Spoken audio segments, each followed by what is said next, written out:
I wanted to explain a few things about the reason why the world is corrupt. You may have heard the expression that the love of money is the root of all evil. Well, you hear many people talking these days about bankers and people with money and power ruling the planet, one world government, everything based on money. Well, you see, if a world is governed by one ethos, it could be, royalty, it could be Christianity, it could be, the love of the countryside, some kind of pagan ideology. Anything that is running the world is going to filter through the veins of everything else that is going on the planet. So if we are dealing with the love of money, that's going to infiltrate everything that's going on in the world. And that is, obviously going to lead to the corruption that we're seeing now.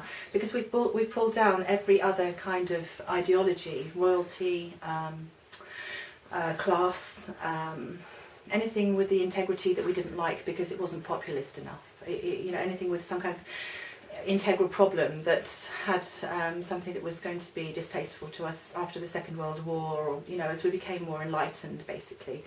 And it's fair enough that we believed in freedom for all, the American dream. But as the world's population is growing, the American dream is obviously not possible. And this is where we're coming into a crisis situation of not only financial and poverty, but a moral crisis, because the world is governed by money. These organisations that are running the world are not necessarily some super conspiracy. It's kind of pre-coded into human DNA and the human history of evolution, that eventually we would become this way. Travel, enlightenment, the television, media, they all give people a different perspective. Even children's IQs are different because they're being stimulated by the television. The world we're living in now has changed far more drastically than it has 100 or 200 years ago. Another part of this great ideology I've been talking about is that actually the truth is the victim in this environment. It's not exactly a war, but it is kind of a war, because you see, truth is not profit making. It doesn't make money. The truth can be ugly, and who wants a picture of somebody who's ugly? Who wants a picture of something that's not glamorous? Who wants a picture of something that portrays the world as unequal or unfair, or in the cold-blooded harshness of reality? So if we've created ourselves an environment, an artificial environment, a glamorous environment, in which everything is flourishing, because that's what we see portrayed in front of us, except when we watch all these extreme programs in which it seems to be the only way we can get some context of the harshness of reality by some shock TV program. But the reality is really being hidden and thrown aside by all the powers that be, the church, the media. They don't want people to know the harsh realities. They don't want people to really believe in the end of the world in the church. That's not something they want to preach.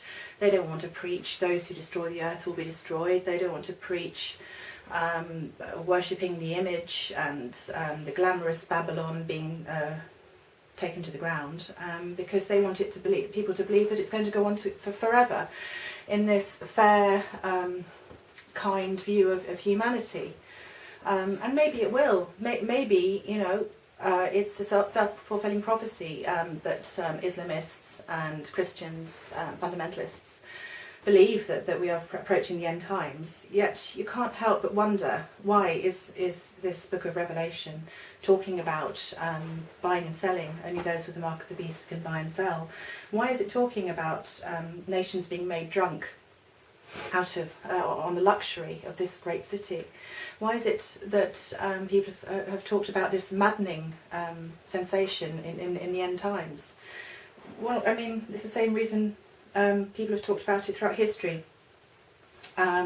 Because if you wish to destroy a nation, you must first make it mad. And these words were said many times.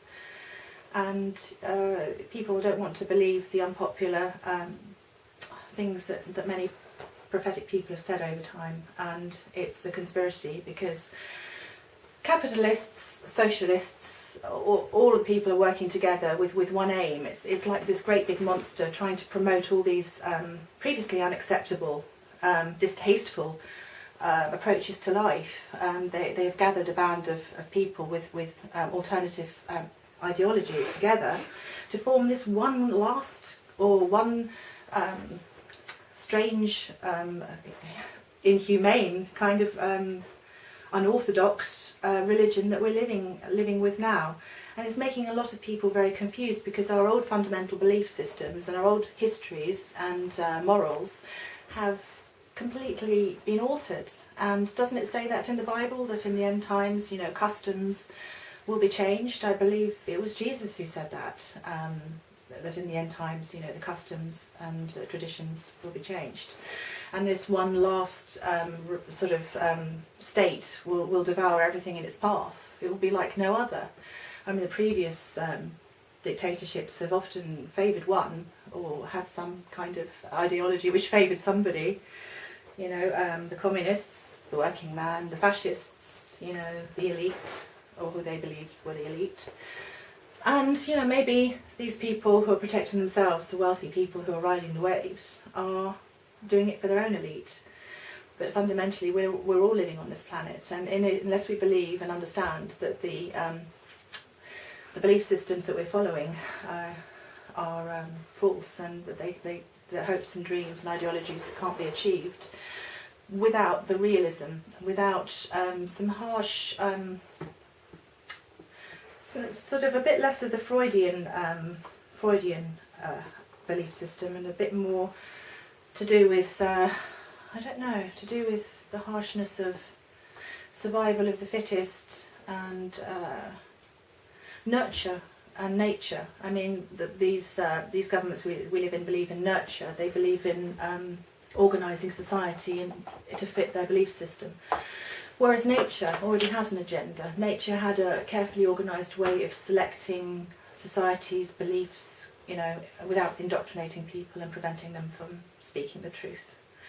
And it's very, very worrying that these days people who reveal that we're being spied upon by, the state are silenced.